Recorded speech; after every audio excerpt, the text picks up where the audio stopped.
Alhamdulillah wassalatu wassalamu ala Rasulillah wa ala alihi wa sahbihi wa man wala amma ba'd.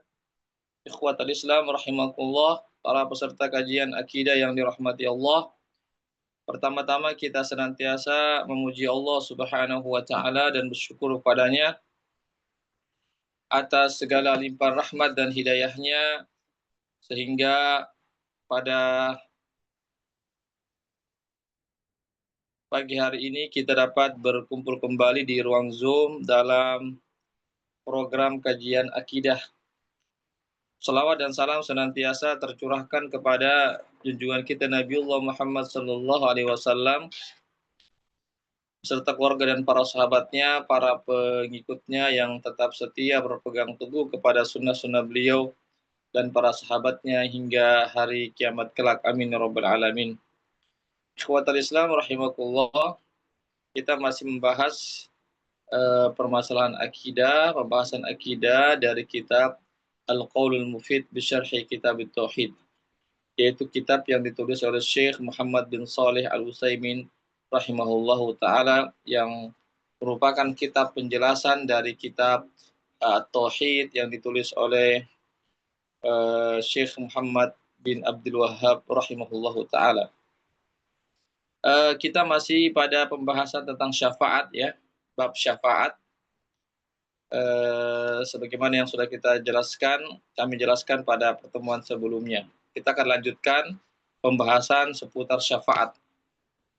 Dalam kitab ini atau kitab Tauhid dituliskan, beliau mencantumkan satu ayat ya dalam surah An-Najm yang bunyinya A'udzu billahi minasyaitonir rajim wa kam min malakin fis samawati la tughni syafa'atuhum syai'a illa min ba'di an ya'dana Allahu liman yasha'u wa yarda. Ya, begitu banyak dari kalangan malaikat di langit-langit Allah Subhanahu wa taala yang tidak bisa, yang mana mereka tidak bisa memberikan syafaat sedikit pun ya kepada makhluk yang lainnya. Illa min ba'di ayya'danallah, kecuali setelah mendapatkan izin dari Allah Subhanahu wa taala, liman yasha, kepada siapa yang Allah izinkan, yang inginkan, dan wayardo, dan kepada siapa yang Allah ridhoi. Ya. Ayat ini jelas bahwasanya malaikat itu kelak nanti pada hari akhirat akan memberikan juga syafaat. Ya, jadi yang memberikan syafaat atau pertolongan nanti pada hari akhirat bukan saja para nabi dan rasul, tetapi juga para malaikat ya yang ada di langit-langit itu akan memberikan syafaat kepada orang-orang mukmin tentunya. Ya. Tapi para malaikat ini tidak bisa langsung memberikan pertolongan atau syafaat kepada seseorang ya pada hari akhirat, kecuali setelah mendapatkan izin dari Allah. Ya. Setelah Allah izinkan kepada para malaikat tersebut dan Allah juga meridhoi orang yang akan diberikan syafaat itu oleh para malaikat, baru malaikat bisa memberikan syafaat. Ya, jadi tetap juga keputusan akhirnya itu di tangan Allah. Ya, tentang pemberian syafaat itu. Ya, yaitu harus dengan kehendak Allah, dengan izin Allah. Ya, siapa yang berhak memberikan syafaat. Yang kedua juga harus berdasarkan ridho Allah ya terhadap seseorang yang akan diberikan syafaat. Ini ikhwatal Islam azakullah. Iya. Iya. Jika sekiranya para malaikat saja tidak bisa memberikan langsung syafaat kepada seseorang pada hari akhirat, bagaimana dengan apatah lagi dengan berhala-berhala yang mereka sembah, orang-orang musyrik yang mereka sembah, yang mana mereka meyakini bahwasanya berhala-berhala mereka, patung-patung mereka itu sebagai perantara antara mereka dengan Allah Subhanahu wa taala. Berhala-berhala mereka itu akan menjadi syafaat, memberikan syafaat nanti pada hari akhirat. Iya. Ikhwatal Islam, azakumullah. Artinya bagaimana bisa ya patung-patung ini diterima oleh Allah Subhanahu wa taala untuk memberikan syafaat ya. Ikhwatal Islam, azakumullah. Ya. Jadi Allah Subhanahu wa taala tidak pernah menjadikan patung-patung itu berhak untuk memberikan syafaat. Ya. Ikhwatal Islam, azakumullah. Ya. Jadi orang-orang musyrik itu mereka menjadikan patung-patung itu yang dia sembah, dia sujud kepada patung, dia ruku kepada patung, kemudian dia menyembelih, dia kurbankan kepada hewan sembelihannya, kurbannya itu ditujukan kepada berhala-berhala mereka. Ya, ini adalah bentuk-bentuk kesyirikan, bentuk-bentuk kesyirikan yang dilakukan oleh orang musyrik, dan Allah tidak pernah menjadikan berhala-berhala itu menjadi wasilah antara berhala-berhala itu ya, antara orang-orang yang menyembah berhala itu dengan Allah Subhanahu wa taala. Jika demikian maka tentu bahwasanya syafaat mereka tidak akan diterima oleh Allah Subhanahu wa taala, karena Allah tidak menyetujui, meridhoi, tidak menyukai namanya kesyirikan, yaitu penyembahan-penyembahan selain kepada Allah Subhanahu wa taala, termasuk penyembahan-penyembahan kepada berhala-berhala tersebut. Ya, Allah tidak akan ridho kepada orang yang syirik, ya, sehingga Allah pun tidak menyetujui permohonan syafaat dari apa? Berhala-berhala tersebut. Ikhwatal Islam, azakumullah. Yang kedua juga berhala-berhala itu juga jamaah sekalian ya adalah buatan tangan-tangan mereka. Iya, tangan-tangan mereka buat tangan berhala-berhala tersebut ya, lalu mereka jadikan sebagai sembahan-sembahan. Ini sangat sangat ya tidaklah sesuai dengan ajaran Allah dan Rasul-Nya. Kemudian ayat yang berikutnya surah Saba ayat 22, Allah berfirman, "Qul ud'ul ladzina za'amtum min dunillah la yamlikuna mithqala dzarratin fis samawati wala fil ard." Ya, katakanlah ya, mintalah, katakanlah ya Muhammad ya kepada mereka, mintalah, berdoalah atau mintalah, adukanlah perihal kalian kepada sembahan-sembahan selain Allah Subhanahu wa taala yang kalian sangkakan itu. Ya. Jadi Allah Subhanahu wa taala perintahkan kepada Nabi Muhammad untuk menyampaikan kepada orang-orang musyrik yang menganggap atau meyakini atau menduga atau menyangka bahwasanya ada sembahan-sembahan selain Allah, itu berhala-berhala mereka. Ya. Jadi mereka menyangka bahwasanya ada sembahan-sembahan yang disembah selain Allah Subhanahu wa taala. Oleh karena itu Allah perintahkan kepada Muhammad untuk sampaikan kepada mereka, mintalah kepada berhala-berhala tersebut. Mintalah segala hajat-hajatmu, keinginan-keinginanmu. La yamlikuna mithqala dzarratin fis samawati wal ard. Ya, padahal mereka itu berhala-berhala tersebut atau sembahan-sembahan selain Allah itu tidak memiliki sedikit pun, meskipun sebesar biji sawit, ya biji sawi, ya kekuasaan atau kemampuan, iya, baik di langit ataupun di bumi. Ya, baik yang ada di langit ataupun di bumi. Coba kita lihat ya, berhala-berhala yang mereka sembah itu sama sekali tidak bisa memberikan pertolongan kepada mereka. Coba kita lihat bagaimana berhalanya Raja Namrud di zamannya Nabi Ibrahim alaihissalam. Ya, ketika Nabi Ibrahim menghancurkan berhala-berhala mereka, itu berhala-berhala Raja Namrud, ya, itu berhala-berhala tidak bisa membela dirinya dari serangan Nabi Ibrahim yang ketika itu menghancurkan berhala-berhala tersebut. Tidak ada yang bisa menghalangi beliau. Iya. Berarti berhala-berhala yang mereka anggap sebagai Tuhan itu tidak bisa membela dirinya sendiri, apalagi membela orang lain. Ya, tidak bisa memberikan manfaat kepada dirinya, apalagi memberikan manfaat kepada orang lain. Ya, sedikit pun mereka tidak memiliki kekuasaan ataupun kekuatan, kecuali kekuasaan dan kekuatan yang bersumber dari Allah Subhanahu wa taala. Jika demikian adanya, ketika mereka tidak bisa memberikan sedikit pun pertolongan, manfaat, tidak bisa mencegah kemudaratan yang terjadi pada seseorang, ya, maka lebih lebih tidak mampu lagi berhala-berhala tersebut nanti pada hari kiamat untuk bisa memberikan pertolongan atau memberikan syafaat kepada orang-orang yang menyembahnya. Tidak mungkin lagi. Ya, di dunia saja mereka tidak bisa menolong dirinya, apalagi di hari akhirat, apalagi menolong orang lain. Ini ikhwatal Islam azakumullah, ya, menunjukkan bahwasanya berhala-berhala itu mereka hanyalah sangkaan-sangkaan saja, ya, yaitu tidak benar berhala-berhala itu sebagai pemberi syafaat nanti pada hari akhirat.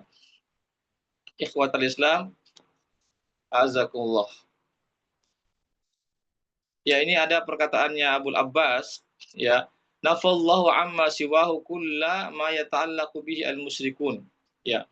Allah Subhanahu wa taala menafikan, meniadakan, ya, sembahan-sembahan selain Allah. Ya, sembahan-sembahan selain Allah Subhanahu wa taala yang dijadikan sandaran oleh orang-orang musyrik. Ya, jadi orang-orang musyrik itu menjadikan sandaran berhala-berhala mereka sebagai sandaran, ya, tumpuan. Mereka pasrah kepada berhala-berhala, mereka mau berharap, mereka sujud, meminta, dan seterusnya. Ya, padahal Allah SWT telah menafikan, telah meniadakan, ya, sembahan-sembahan selain Allah Subhanahu wa taala. Fanafa an yakuna li ghairihi mulkun. Yaitu Allah Subhanahu wa taala menafikan bahwasanya selain Allah itu ada yang memiliki kerajaan. Ya, jadi tidak ada yang memiliki kerajaan yang sempurna melainkan Allah Subhanahu wa taala. Ya, tidak ada yang memberikan kerajaan yang sempurna melainkan Allah Subhanahu wa taala. Ya, bahkan sedikit pun tidak ada yang ikut serta atau bersama dengan Allah dalam menciptakan alam semesta ini. Jadi Allah Subhanahu wa taala yang bersendirian menciptakan alam semesta ini, tidak ada Allah libatkan penciptaan alam semesta ini, yaitu berhala-berhalanya atau malaikat-malaikatnya atau makhluk-makhluk yang lainnya. Iya. Oleh karena itu Allah lah yang satu-satunya yang menciptakan alam semesta, yang mengatur alam semesta, yang memiliki alam semesta. Tidak ada sedikit pun di situ andil, ya, dalam penciptaan, pengaturan dan seterusnya dari makhluk-makhluk yang lainnya. Ya, au yakuna aunan, dan tidak ada juga yang menjadi pembantu bagi Allah Subhanahu wa taala. Ya, tidak ada yang membantu Allah Subhanahu wa taala.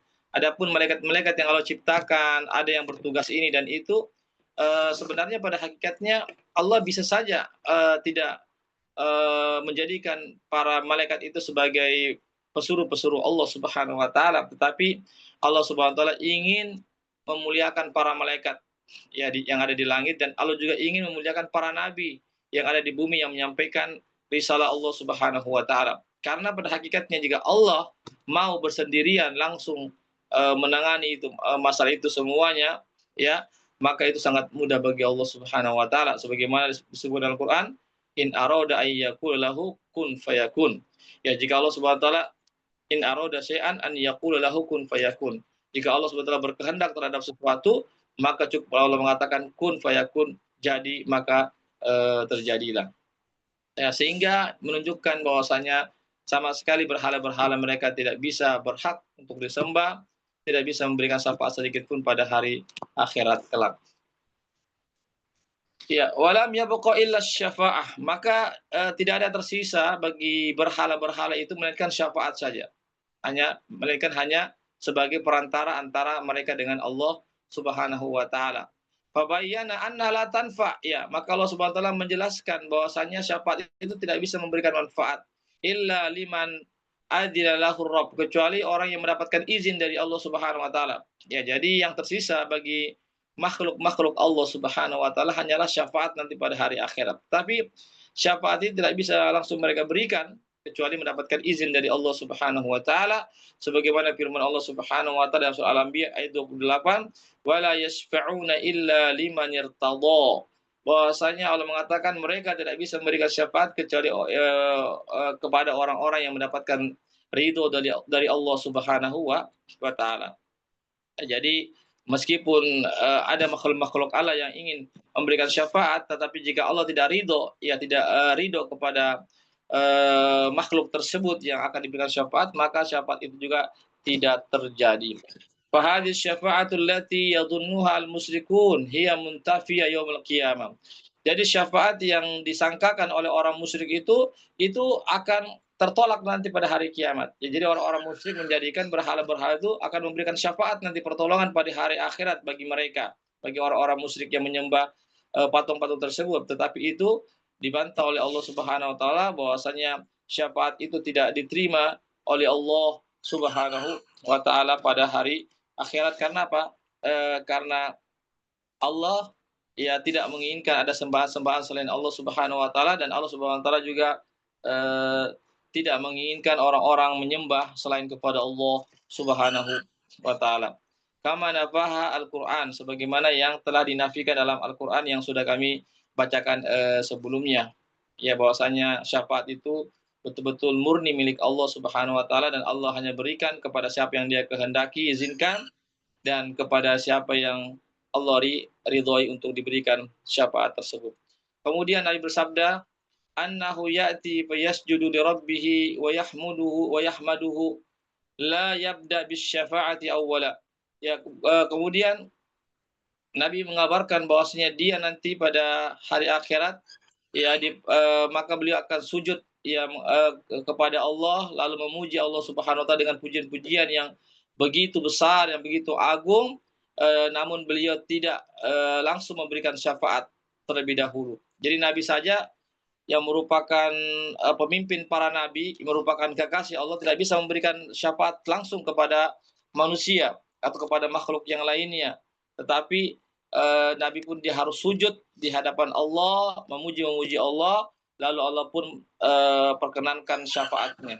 Ini ikhwatul Islam, azakumullah. Sebagaimana dalam hadis ini dikatakan, irfa ra'saka wa qul yusma wasal tu'ta washfa tusyaffa. Ya Muhammad, angkatlah kepalamu dan mintakanlah, ya seraya permintaan untuk aku dengar, dan mintalah permintaanmu akan diperkenankan, washfa, dan berikanlah syafaat, maka syafaatmu akan diterima. Ini ikhwatul Islam azakullah, bagaimana dialog terjadi antara Nabi kita Muhammad SAW dengan Allah Subhanahu wa taala. Kemudian perkataan Abu Hurairah, ya ikhwatul Islam, ya kepada Rasulullah SAW, man as'adun nasi bi syafa'atika. Ya Rasulullah, siapakah orang yang paling berbahagia mendapatkan syafaat pada hari akhirat? Ya. Apa kata Nabi? Man qala la ilaha illallah khalisan min qalbihi. Yaitu siapa yang membaca la ilaha illallah ya ikhlas dari dalam dirinya. Ikhlas dalam dirinya artinya yakin seyakin-yakinnya bahwasanya tidak ada yang berhak untuk diibadahi melainkan hanyalah Allah Subhanahu wa taala. Yakin dan yakin seyakinnya tidak ada keraguan-raguan. Tidak ada sedikit pun keraguan-raguan bahwasanya yang berhak untuk diibadahi hanyalah Allah Subhanahu wa taala. Dan juga keyakinan tadi tidak cukup dengan pengakuan di lisan dan dalam hati saja, membenarkan dalam hati, tapi juga membuktikan dalam keseharian bahwasanya orang tersebut betul-betul menjauhkan diri dari segala bentuk kesyirikan. Jika demikian, maka kelak orang tersebut kelak akan mendapatkan syafaat Rasulullah Shallallahu Alaihi Wasallam. Ikhwatul Islam, a'azakumullah. Ya, jadi syafaat yang diterima oleh Allah hanyalah syafaat bagi ya orang-orang yang mentauhidkan Allah. Ya, bagi orang-orang yang ya menyembah hanya kepada Allah, beribadah hanya kepada Allah Subhanahu wa taala. Itu pun juga setelah mendapatkan izin dari Allah Subhanahu wa taala. Dan syafaat tidak akan diberikan kepada orang yang menyekutukan Allah. Jadi orang-orang yang menyekutukan Allah dengan sesuatu apapun itu tidak berhak untuk memberikan syafaat nanti pada hari akhirat. Ya. Ikhwatul Islam, azakullah. Wa haqiqatu anna Allah Subhanahu wa taala huwa alladhi yatafaddalu ala ikhlas. Ya, hakikat daripada syafaat ini bahwasanya Allah Subhanahu wa taala yang dengan Maha Rahman dan Rahimnya itu ya memberikan syafaat kepada orang-orang yang mengikhlaskan ibadah hanya kepada Allah Subhanahu wa taala dan meninggalkan segala bentuk kesyirikan. Wa yaghfiru lahum biwasitati du'a. Maka Allah Subhanahu wa taala menghapuskan dosa-dosa mereka melalui perantara doa, man adzina lahu, siapa yang mendapatkan izin untuk memberikan syafaat, ya agar Allah bisa memuliakannya. Ya, jadi sekali lagi ketika Allah Subhanahu wa taala mengizinkan seseorang itu agar bisa memberikan syafaat kepada orang lain, sebenarnya itu adalah bentuk kemuliaan Allah atau pemuliaan Allah atau penghargaan Allah Subhanahu wa taala kepada orang-orang yang diberikan hak untuk memberikan syafaat kepada orang lain. Tentu adalah mereka adalah orang-orang yang diberikan hak untuk memberikan syafaat adalah orang-orang yang betul-betul menjalankan syariat Allah dengan penuh keikhlasan, tidak melakukan kesyirikan, semata-mata mengerjakan amal ibadah tujuannya hanya kepada Allah Subhanahu wa taala. Ya, ikhwatal Islam, azakumullah, ya, sebagaimana juga Nabi kita Muhammad SAW mendapat kedudukan yang tinggi khususnya pada hari akhirat karena beliau diberikan hak oleh Allah syafaat ketika para nabi pada saat itu ada 5 nabi yang tidak bisa memberikan syafaat pada saat itu. Allahu a'lam bishawab. Kemudian adapun syafaat yang tidak diterima oleh Al-Qur'an yaitu jika syafaat itu ada unsur kesyirikan. Ya, jika syafaat itu ada unsur kesyirikan, ya, jamaah sekalian, maka tidak akan diterima syafaat tersebut. Seperti misalnya tadi menyembah berhala, menyembah patung, menyembah pohon-pohon, ya, maka itu ada unsur kesyirikan di situ, ya, maka syafaatnya tidak akan diterima oleh Allah Subhanahu wa taala. Ikhwatal Islam, azakumullah. Ya, karena Nabi mengatakan annaha la takun illa, bahwasanya syafaat itu tidak diberikan kecuali kepada orang-orang yang ikhlas saja, orang-orang yang mentauhidkan Allah, yang mengesahkan Allah, tidak menduakan, tidak menyekutukan Allah Subhanahu wa taala. Itulah yang akan berhak mendapatkan hak untuk memberikan syafaat kepada orang lain. Ya, barangkali ini yang bisa kami sampaikan ikhwatul Islam azakumullah terkait tentang lanjutan dari pembahasan syafaat nanti pada hari kiamat. Ya, sebelum saya tutup, ada yang bertanya, dipersilahkan. Silakan kalau bertanya. Kalau tidak ada, kita cukupkan sampai di sini. Ya, mudah-mudahan ada manfaatnya bagi kita semuanya, bisa kita amalkan dalam kehidupan kita sehari-hari. Demikianlah kami mohon maaf atas segala kesalahan dan kekurangan. Yang benar datangnya dari Allah saja, yang khilaf, yang salah dari kami. Kami akhiri, kami ucapkan jazakumullah khairan katsiran kepada para peserta yang sudah hadir, terus membersamai kami hingga saat-saat ini, dan seterusnya insyaallah dalam kajian-kajian kami. Dan juga kami ucapkan jazakumullah khairan kepada para donatur yang sudah berpartisipasi terlaksananya kegiatan kali ini. Semoga kita berikan pahala yang begitu besar dan keistiqomahan terus di jalan Allah sampai akhir hayat kita. Kami undur diri dengan baca doa penutup majelis. Subhanakallahumma bihamdik, asyhadu an la ilaha illa anta, astaghfiruka wa atubu ilaik. Wassalamualaikum warahmatullahi wabarakatuh.